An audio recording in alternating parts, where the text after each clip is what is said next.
Hello, I am Oğuzhan Özcan from Istanbul Koç University.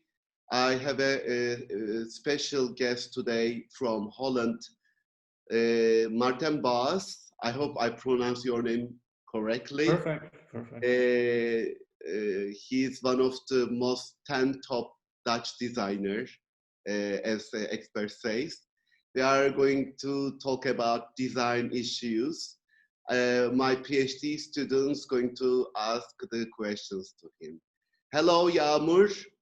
Yağmur, she is an industry designer working on food fabrications. Hello, Taylan. Taylan, he's an engineer and he's also working on food fabrication as well. Hello, Hayati. Hayati, he's an industry designer working on sport wearables right now. And Cansu from Ankara, she's an architect. She's just joined to the lab and she's working on transformation architecture. Now the time, the bombarding Maarten with questions. Okay. Hi, Maarten. I will start with my question. It's really exciting to meet you today. First of all, I must say that. As I went through your works, I realized that you deconstruct some norms created by the discipline of design, like perfection or creating smooth curves or like being complete or being finished, etc. And some more like that. But you do this in a playful manner, in my opinion. I want to ask you about the role of play in your works. Actually, do you ever play while creating something, or try to have fun through your creative process? Yeah, nice question. Well, actually, my overview exhibition, which started a few years ago and now travels in various museums in the world. Was called Hide and Seek, which is also a game in the end. The title was indeed chosen because I kind of see it as a game, and in a way also a game of hide and seek because of I always try to reinvent myself and not to stick too much to only one style. So I always try to find new ways, and in that sense, I indeed see it as a kind of a game and approach it in a playful way. However, sometimes it's also totally not playful, I must say. Like in order to make something look very light-hearted and playful, sometimes it's a lot of blood, sweat, and tears in order to make it look like that. So, but nevertheless, I really try to indeed I have a lot of fun making it. Also in the workshop, there's always a nice atmosphere when we create things. I like to just add some fun in it. And myself, I also do like to play also in my spare time, like playing games, playing football, all those kind of. If there's a game element in it, then I always like it. So yeah, it's true, and it's also true what you say about like that. I kind of try to bend the rules a little bit. Like, so if there's a game, then I try to kind of see how I can still follow certain rules, but then twist them in a certain way so that they are a bit different than you expected or so. So definitely that. I think it's a good observation. Thank you. Okay. Hi, Maarten. First of all, I want to say you have great stories behind your designs. And in your interviews, you mentioned that in your designs, you search for imperfection and change in objects. And if I'm not wrong, you usually achieve these changes by disrupting the way we use materials by different techniques, such as bronze plating or burning furniture. And on the other hand, as you know, with the emergence of new technologies, our interaction with objects is shifting from tangible objects towards the use of interfaces. So my question is, what are the new possibilities with these interfaces that could lead to changes and flexibility for future designs? And also, as a follow-up question, how might we blend different types of interfaces, such as audio or visual, with tangible objects to generate new changes for user interaction? Well, I use all kinds of materials actually in my works. Indeed, what you mentioned, like burned wood or patinated metals and synthetic materials, and also video, for instance, like in the clock works. I use a 12-hour video. But and also other works which I did with video, by the way. But I never really think about what kind of material I use. Like always the idea comes first, and then I see which kind of technique belongs to it. You know. So there are other people. My very good friend Piet-Hein Eek, who you interviewed last week or 2 weeks ago or something like that. It's one of my best friends, but other than that, he also he's really he works from the material or from the technique. He picks a technique and there he finds an efficient way or. But in my case, indeed, what you say, like it's more storytelling, and then I think like, how can I tell this story in the best way? Do I need burned wood to express it, or do I need a video to express it, an interface? It depends very much. So I'm not the kind of designer who thinks like, oh, what's the latest technique and how can I use that as good as possible? Which I sometimes wish I was, because then I could specialize myself in certain techniques, but my techniques go all over the place. So always I have to dive into either glass blowing or in a 12-hour video or in woodworking or in porcelain. It depends on what material would suit best to express what I want to express. Thank you for your answer. I think I got my answer to my question. Okay, good. Thanks. Hello, Ian Maarten. Hi. Next question is mine. In your works called 200 Years, we see the final outcome as a result of the change of trees over time. And likewise, in the performances called Real Time, you use people to create the clock itself with their continuity of being in there. So it appears that continuity and time are prominent design parameters in your work. What drives your motivation to include time and continuity into your works, and how is the design process of such abstract concepts? Well, such an abstract work like the tree trunk chair, that's another, like I just named a few examples in which I dive into various techniques depending on the story that I want to tell. With the 200 Years project, I didn't start by thinking of a tree. I thought like, instead of making things as efficient as possible, that's kind of the way you do things, you know? Why would you deliberately choose to make something inefficiently? So, but I thought like, let's put it the other way around. Instead of as fast as possible, how can I produce something as slow as possible? And then I thought like, yeah, well, a tree grows very slow. 200 years is kind of a nice extent of time. It's not like 10,000 years, because that's too far away. I felt like 200 years, yeah, you just can't really reach it. Even your children won't really see it anymore. So I thought like 200 years time is a nice starting point. And then I thought like, yeah, actually a tree is something that will continue growing over the time of 200 years. So that's the order of thoughts in which I made that work. And then, like what I said in the previous answer, then I bounce into the technique, like how would a tree grow, and which tree do I need, and which place does that need to have, which soil does it need. But there is not really one way in which I take these abstract themes, like with the real-time videos, for instance. It was a kind of a technical idea came as first. Like I saw a little movie and I thought like, hey, wait a minute, if every minute you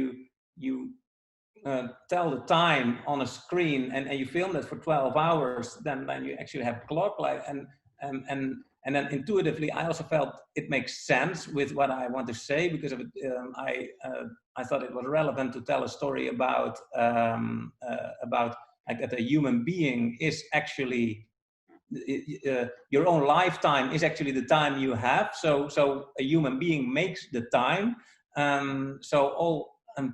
The fact that we consider a 10 years span a pretty long period and a 1 minute a pretty short thing depends on the fact that we are living for around 80 years, let's say. So the lifespan of a human being is kind of your reference. So when I thought of this technique, like making a video like that, plus this storyline, those two were brought together. So it really depends on how I start such an abstract work. Intuitively, I feel like the dots are connected, and then I think like, okay, well, this is worthwhile developing, and it's worthwhile making a step. And then also during the process, I kind of change it. Like you can make millions of variations on a 12-hour clock. But for instance, I don't know if you know the sweeper's clock, but I like the fact that those guys are sweeping the floor around the clock, because of sweeping is or dust is kind of a result of time, you know, like it's the fact that dust always if something is dusty, you know that time has passed there. So to sweep the dust, which always comes back around and around in the clock, is also a symbol for the time. So like that, it kind of builds up the way I tell my story. So, but it's always a bit different. And by the way, time is not necessarily the leitmotif in my work or so. It became quite famous, those clocks. So then it is related to time. There are other works in which time is totally not a subject for me. So anyway, like the style I'm working with is it's not necessarily only time. There are other examples in which it goes in other directions. So, but it's always the moment. I intuitively feel like this is what is relevant at this very moment, and this is what I want to express for this very moment. So it's not even always design. If you saw my work in total, then you also see sometimes totally non-functional pieces. It's not necessarily design. It's not necessarily one material. It's not necessarily one theme. I always choose in the moment what is for that moment the best solution. Okay, thank you. Okay. Hey, Maarten, I will be actually asking a question about the last thing you talked about being a designer and doing something sometimes not functional. So as a designer myself, I have been taught that designers are not artists or nor designers, and they ultimately situate this profession to better the lives of people or potential users, as we call it, in a utilitarian way. But on the other hand, I see your work, for example, the smoke chairs, that embeds that artistic perspective in the design profession. So I want to ask you, as both an artist and a designer, where do you think that the thin line between an artist or a professional designer disappears? Yeah, that's a very good question and very difficult to answer. And at the same time, the answer, I think, is not even that relevant. Why would you bother in the end? You know, like why, like I understand that there are people who say like a designer should actually be that, but that's only the particular opinion of that specific person. For him or for her, that is very important that the designer does this and that and that. But yeah, well, I don't know. I never looked it up in the dictionary, what's the meaning of designer, but for me, I don't care about those things. I never, the only time when I have to answer that question is when it's being asked in an interview, for instance, like now, or when I have to fill in my profession in a form or so. What is your daily job? Well, then I think like artist design, and then I often choose kind of depending on for who it is. I kind of make it either a designer or an artist. Depends a little bit in how I want them to categorize me. But in the end, like I just do what I do, and I don't mind what kind of category that is. If you compare it to other disciplines like music, for instance, well, personally, I like the music of Tom Waits, but I never know how to categorize it. You know, like I don't know if that's rock or jazz or something in between, or actually a little bit of everything. But also compare it with food. Suppose you would make brilliant food. But you don't know how if it's how to call the dish, or if it's a breakfast or a lunch. As long as it's nice, no? So for me, like I kind of stopped thinking like where I want to draw the line between one and the other, and where to define it also, like because of as I say, like I like to jump from style to style, from theme to theme, and I want to keep that open also for myself, because of that's my engine. And yeah, the word definition already has the word finish in itself, you know, like that closes things, and I want to keep all the possibilities open and act from that freedom and see what happens there. But that's my particular philosophy, and it works for me. And if you like to kind of make some standard rules for yourself, or then that's also valid. But don't believe people who try to kind of make universal rules about which you should keep yourself, because there are no universal rules. I just wanted to learn your perspective about the topic, so I wasn't expecting any particular answer. Thank you for your view. Okay, thank you. Maarten, the final question is, I ask my all guests. You know, we get an unexpected, extraordinary day since March because of the pandemic reasons. So the time is as if frozen, as if it's frozen. So some people thought and made a self-critic themselves.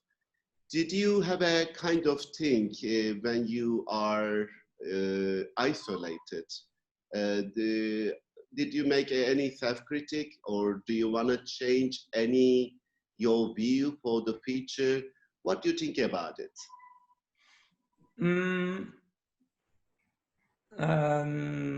I don't know exactly how you mean the question, but maybe one of the things that comes up in my mind is like, since the crisis, like okay, well, there have been different rules and different ways of working with your own work, actually.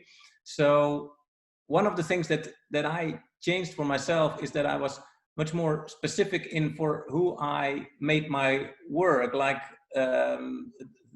normally I would present my work in Milan in the international fair, and this year, well, that couldn't happen, and then I kind of missed my platform, and normally tens of thousands of people are coming there to visit it, and that's not possible anymore. But I thought, like, in the end, like you only can talk to so many people.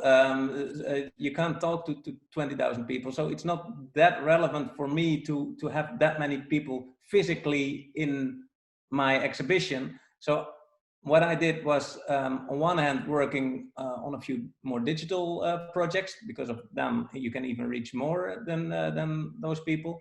But on the other hand, I was inviting very specific people to my workshop for dinners, for lectures, for one-on-one conversations, because of everybody was in the country, nobody could go on holiday, so everybody was available to come, everybody had time. And I thought, like, well, that's actually the benefit of this situation. So I invited very specifically the people who I wanted to talk to, and it worked very well. Thank you, Maarten. Today, my special guest from Holland, Maarten Baas, talk about design issues. Goodbye from Istanbul, Koç University. Thank you very much.